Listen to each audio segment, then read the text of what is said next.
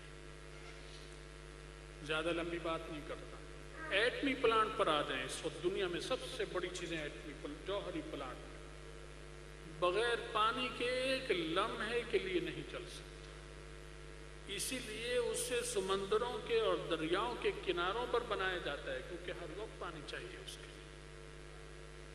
اب جدید دور ہے، جدید دور میں تم فرسودہ چیز جو 50 کروڑوں سال سے پانی چلا آ رہا ہے اس کی بات کرتے ہو، ایٹمی پلانٹ اور ایٹمی دور، اور اس میں وہ فرسودہ چیزیں لی ہوئی ہیں۔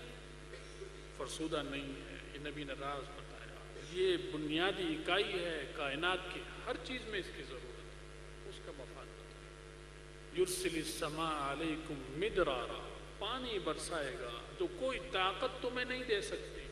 اتنی ترقی کے باوجود آج بھی پانی لیبارٹری میں نہیں تیار ہو سکتا، دنیا میں کہیں پانی تیار نہیں ہو سکتا۔ پیپسی تیار ہو رہی ہے، فنٹا تیار ہو رہا ہے، جنجر تیار ہو رہا ہے، شانی تیار ہو رہی ہے، یہ ہو رہا ہے، وہ ہو رہا ہے، ہر طرح کی مشروبات فیکٹریوں میں بن رہے ہیں، لیکن کوئی ایک فیکٹری پانی بنانے کے لیے نہیں بنا سکتی، پانی نہیں بنا سکتی۔ یہ اللہ کی طاقت ہے، وہ بنائے۔ فرمایا یرسل السماء علیکم مدرارا۔ دوسرا فائدہ بتایا مادی اسی دنیا کا، وَيُمْدِدْكُمْ بِأَمْوَالٍ۔ انسان کو پیسے سے محبت ہے، فطری ہے، انہیں بلانے کے لیے ان کا ظاہری فائدہ سمجھا رہے ہیں انہیں۔ جاہل آدمی کو اس کی سطح کے مطابق گفتگو کرنی پڑتی ہے، اس سے عارفانہ کلام کریں گے سمجھ میں نہیں آئے گا اس کے۔ جاہل لوگ تھے، مادہ پرست تھے، اسی انداز میں گفتگو فرما رہے ہیں۔ پانی آئے گا، پھر مال بھی آئے گا، وَيُمْدِدْكُمْ بِأَمْوَالٍ۔ اب مال مل جائے اگر آدمی کو بہت مل جائے تو اسے پھر فکر شروع ہو جاتی ہے، اس کو سنبھالے گا کون؟ میں تو چند دنوں کا ہوں، جوانی ہے، اب میرا بڑھاپا شروع ہو گیا، اب یہ کس کے لیے، کون سنبھالے گا؟ یہ فکر دامنگیر ہو جاتی ہے اسے۔ ذمہ دار کی لڑکے نہ ہو نرینا تو اس کی نیند اڑ جاتی ہے رات کی، کہ یہ میرے مربے کہاں جائیں گے، جان اٹکی ہوئی۔ اس طرح کے لوگوں سے اسی طرح کی بات نبی کر رہا ہے سمجھانے کے لیے، یمددکم باموال۔ اب مال سنبھالنے کے لیے فرمائے وبنین، نرینا اولاد بھی تمہیں دے گے۔ وبنین، لڑکیوں کو نہیں کہا، لڑکیاں اس زمانے میں بھی کمزور تھی اور آج کی لڑکی بھی کمزور ہے۔ وَيَجْعَلْ لَكُمْ جَنَّاتٍ، آگے مادی فائدہ بتا رہے ہیں، باغات بنا دیں گے اللہ تعالیٰ، تو باغات، پانی آئے گا باغات بھی آئیں گے۔ تو سارے مادی فائدے بتا رہے ہیں۔ اب کوئی کہے ہے تو اللہ والا، بلکہ اس سے بھی بڑھ کر اللہ کا نبی، اور باتیں کر رہا ہے دنیا والے، تو دنیا کی باتیں کرتے ہیں نبی، دنیا کی وہ باتیں کرتے ہیں جو اس کو یہاں سے نکال کر جہنم کے بجائے جنت میں لے جائے، ایسی باتیں دنیا کی وہ کریں گے۔ تو اسے کہیں گے دنیا داری، دنیا کی حقیقت سمجھنے والا۔ دنیا پرست نہیں تھے، وہ دنیا پرست تھے، انہیں نکال کر دنیا کی حقیقت سمجھا رہے ہیں حضرت نوح علیہ السلام۔ سائنسی گفتگو کر رہے ہیں، مشاہداتی۔ سائنس کا ترجمہ اردو میں کیا ہے؟ مشاہدہ، تجربہ۔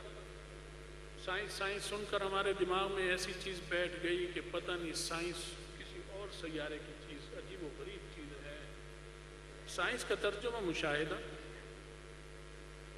آپ نے یوں پانی کو چھوڑا ہاتھ سے، وہ اوپر کے بجائے نیچے گر گیا، بس یہ سائنسی تجربہ ہو گیا کہ پانی نیچے کی طرف جاتا ہے، اوپر کی طرف نہیں جاتا۔ یہ آپ بھی کر سکتے ہیں، میں بھی کر سکتا ہوں۔ لیکن لفظ سائنس نے اسے ایسا معمہ بنا دیا کہ سن کر خیال یہ آتا ہے کہ یہ تو امریکہ یہ کوئی حل کر سکتا ہے، یا جاپان کرے گا یا برطانیہ، ہمیں نہیں پتہ چلے گا کہ پانی اوپر کو جاتا ہے نہیں، وہ نہیں چل سکتا پتہ۔ سائنس کے اصل موجد تو آپ اور ہم ہیں، ہمارے آبا و اجداد ہیں جو سائنس کے بادشاہ رہے ہیں۔ یہ تو ہم نے بدعملی کی، فسق و فجور کیا، ساری دنیا کی قیادت آپ مسلمانوں کے ہاتھ میں تھی، فسق و فجور اور مستی کی، خر مستیاں کی، اللہ نے ہمارے نیچے سے وہ تخت شاہی کھینچ کر منہ کے بل گرا دیا۔ آج 200 سال ہونے کو ہیں منہ کے بل گرے ہوئے ہیں، ذلت کے گڑھے میں اللہ نے تخت پہ بٹھایا تھا، چھین لیا۔ تو سائنسی گفتگو ان سے فرما رہے ہیں، مشاہداتی سائنسی، یعنی دنیا کے مشاہدات اور حقائق بتا رہے ہیں کہ وَيُمْدِدْكُمْ بِأَمْوَالٍ، مال بڑھائے گا، پھر مال سنبھالنے والے بھی دے گا، بنین، نرینہ اولاد دے گا، وَيَجْعَلْ لَكُمْ جَنَّاتٍ، باغات دے گا۔ اب باغ کے لیے تو نہر چاہیے، اور ایک دفعہ نہیں، مسلسل چاہیے۔ فرمایا نہریں بھی آئیں گی جس سے باغ جو بنے گا وہ سلامت بھی رہے گا۔ وَيَجْعَلْ لَكُمْ أَنْهَارًا، کہ یہ نبی کی جو گفتگو ہے یہ حجرے کے باہر کی گفتگو ہے یا حجرے کے اندر کی گفتگو ہے؟ باہر کی، پوری کائنات کی گفتگو، پورے عرض پر پورا اقتدار حاصل کرنے کی گفتگو ہے یا اقتدار سے دستبردار ہو کر حجرے کے اندر آنے کی گفتگو ہے؟ بتائیے۔ اللہ نے ہمیں اور آپ کو اس لیے پیدا نہیں کیا کہ ہم پر ہندو حکمرانی کرے، ہم پر عیسائی حکمرانی کرے، ہم پر سکھ حکمرانی کرے، یہودی اور مجوسی ہم پر حکمرانی کریں اور قادیانی ہمارے آقا بن جائیں۔ ایسی زندگی سے موت بہتر ہے۔ اللہ نے اس لیے پیدا نہیں کیا مسلمان کو، مولوی کو بھی نہیں، مسلمان کو، ہر مسلمان جو یہاں بیٹھے اس وقت وہ میرے مخاطب ہیں، علماء میرے مخاطب نہیں ہیں، نہ دینی طلباء۔ سارا نقصان اس خلیج سے پڑ گیا کہ علماء کو دین کا ٹھیکیدار سمجھ لیا، اور ہر مسلمان نے یہ سمجھا کہ ہم بری ہیں ہر کام سے، بس یہ جانے ان کا کام تھا۔ قیامت کے دن جیسے کوتاہی پر عالم سے سوال ہوگا، ایسے رکشے والے سے بھی سوال ہوگا، ایسے ہی راج مزدور سے بھی سوال ہوگا، ایسے ہی کارخانے دار سے بھی سوال ہوگا، ایسے ہی ذمہ دار اور وڈیرے سے بھی سوال ہوگا کہ جب تو مسلمان اپنے کو کہتا تھا اور رسول اللہ صلی اللہ علیہ وسلم کا امتی کہتا تھا، تو رسول اللہ صلی اللہ علیہ وسلم کی تو نے بے عزتی کیوں کرائی؟ یہ سوال ہر ایک سے، ہر مسلمان سے ہوگا، صرف علماء سے نہیں۔ علماء تو جو کوشش کر رہے ہیں انشاءاللہ وہ بری ہو جائیں گے، جو بھی اخلاص سے لگا ہوا ہے اور یہ کوشش کرتے کرتے چلا جائے گا انشاءاللہ سرخرو ہو جائے گا۔ اور اگر کسی عالم نے اخلاص سے نہ کی وہ بھی پکڑا جائے گا۔ اخلاص تو ہر حال میں ضروری ہے۔ تو اللہ تعالیٰ نے ہمیں اور آپ کو لڑنے جھگڑنے کے لیے نہیں بھیجا کہ ہم آپس میں لڑتے جھگڑتے رہیں، ہمیں بھیجا کہ ایک قیادت، وہ بھی کون سی قیادت؟ دینی قیادت۔ اور دینی قیادت کے کیا مطلب؟ دنیا داروں کی قیادت۔ دنیا داروں کی قیادت کا مطلب جو دنیا کی حقیقت سے باخبر ہوں، دنیا دار ہوں، دنیا پرست نہ ہوں۔ عیسائی دنیا پرست ہے، یہودی دنیا پرست ہے، قادیانی دنیا پرست ہے، ہندو سکھ دنیا پرست ہیں۔ یہ دنیا کی پرستی، دنیا کی پرستش انہیں جہنم میں لے جائے ہمیشہ کے۔ اور جس نے دنیا کی حقیقت سمجھ لی اور اس حقیقت کو سمجھ کر پھر نبیوں کے بتائے ہوئے طریقے سے کھیتی باڑی بھی کی، اسی طریقے سے کارخانہ بھی چلایا، اسی طریقے سے سیاست بھی کی، اسی طریقے پہ سفارت بھی کی، اسی طریقے پہ جہاد بھی کیا، تو پھر اللہ تعالیٰ کیا انشاءاللہ سرخرو ہو جائے گی۔ تو ہمیں اور آپ کو اللہ تعالیٰ نے معمولی کام کے لیے نہیں مسلمان بنایا۔ یہ گفتگو صرف علماء کے لیے نہیں، یہ عام آدمی بھی اس کا مکلف ہے کہ دین سیکھے۔ اگر نہیں سیکھ سکتا، فرصت نہیں مل رہی، تو سارے کام علماء کی رہنمائی میں انجام دے، ان ان سے جڑا رہے، گھر کا مسئلہ ہو، باہر کا مسئلہ ہو، تجارت کا مسئلہ ہو، مالک کا مسئلہ ہو، مزدور کا مسئلہ ہو، سفارت ہو یا سیاست ہو، جہاد ہو یا فوجی تربیت ہو، علماء سے پوچھ کر کرنا چاہیے۔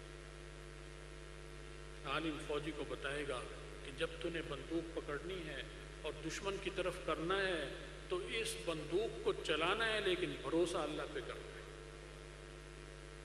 ہندو جب اپنی فوج کو تربیت دے گا تو کہے گا جب تو نے اس بندوق کو اس مسئلے کی طرف کرنا ہے، پاکستان کی طرف، اور فائر کرنا ہے تو کسی کی پرواہ نہیں کرنی، تیرے پاس تجھے کس چیز کا ڈر ہے؟ تیرے ہاتھ میں بندوق ہے۔ اس کا بھروسہ بندوق سے شروع ہو کر بندوق پہ ختم ہو جاتا ہے۔ مسلمان کا بھروسہ بندوق پر نہیں ہوتا، وہ تو ایک ذریعہ ہے، بھروسہ اللہ پر ہوتا ہے۔ جس فوجی کی تربیت اس انداز میں ہوگی وہ اکیلا فوجی 10 ہندو فوجیوں پر بھاری ہو جائے گا، اور کم سے کم 2 پر تو بھاری رہے گا ہی، تو وعدہ ہے قرآن میں۔ یہ ایک پاکستانی فوجی اور 2 ہندو مقابلہ ہر جگہ ہر محاذ پر کرے گا انشاءاللہ، اور ایمان اور مضبوط ہوا اس کا تو ایک پاکستانی فوجی اور 10 ہندوستانی فوجیوں کا مقابلہ۔ تو معلوم ہوا کہ فوجی شعبہ بھی علماء کی نگرانی میں ہونا چاہیے، تاکہ ایک فوجی 10 ہندوؤں کے مقابلے کا فوجی ہو جائے، ایک فوجی 10 نیٹو کی فوجوں سے مقابلہ کر سکے، ایک فوجی 10 امریکن فوجیوں سے مقابلہ کر سکے۔ یہ سودا برا ہے یا اچھا ہے؟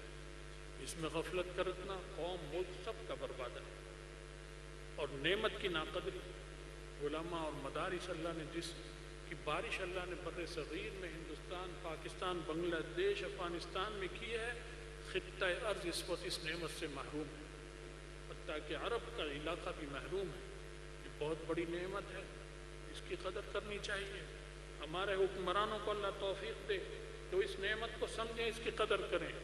ہمارے سیاستدانوں کو توفیق دے، ہمارے جرنیل کرنیلوں کو توفیق دے، اور ان ججوں کو سمجھ دے، انہیں پتہ چلے کہ حقائق کا ادراک کس طبقے کو ہے، رہنمائی کون کر سکتا ہے۔ جب تک ہم یہ اپنا رخ صحیح نہیں کریں گے 70 سال سے آنے والے بحرانوں پر قابو نہیں پا سکتے۔ اللہ کرے کہ اس ملک میں اہل حق کو اللہ تعالیٰ ہر سطح پہ غلبہ عطا فرمائے، سیاسی غلبہ بھی دے، عسکری غلبہ بھی انہی کو دے، قیادت ان کے ہاتھ میں آئے، جرنیل کرنیل علماء کے پاس اٹھیں بیٹھیں، ان کے واعظ اور ان کے درس سنیں، تو خود بخود قیادت علماء کے ہاتھ میں آ جائے گی۔ یہ مطلب تھوڑی کہ عالم کو کور کمانڈر بنا دو، وہ کیا کرے گا کور کمانڈر بن کے؟ اسے تو ٹینکوں کی تفصیل نہیں معلوم، جہازوں کی بھی نہیں پتہ، کون سے چاہیے کون سے، وہ تو جرنیل کو ہی پتہ ہے۔ لیکن جرنیل اصولی رہنمائی علماء سے حاصل کرے، بس یہ علماء کا سمجھو کنٹرول ہے، ٹھیک ہے، پھر خیر و برکت ہوگی، اللہ کی مدد آئے گی، نصرت آئے گی۔ تو سفارت ہو یا سیاست، جہاد ہو یا کوئی اور کام، تجارت ہو یا معیشت اور اقتصادیات، یہ سب کے سب جب علماء کی نگرانی میں اور ان کی سرپرستی میں انجام پائیں گے تو انشاءاللہ بحرانوں پر بھی اللہ تعالیٰ قابو دیں گے اور اس سے نجات دیں گے۔ ہم میں اتفاق اتحاد ہوگا، اللہ تعالیٰ چھنی ہوئی عزت ہمیں دوبارہ سے عطا فرمائیں گے۔ اللہ تعالیٰ ہم سب میں آپس میں محبت الفت عطا فرمائے، دین کی سمجھ عطا فرمائے، ہمارا آپ کا سب کا خاتمہ ایمان پر فرمائے، اور آخرت میں رسول اللہ صلی اللہ علیہ وسلم کی شفاعت اور ان کا ساتھ نصیب فرمائے۔ وآخر دعوانا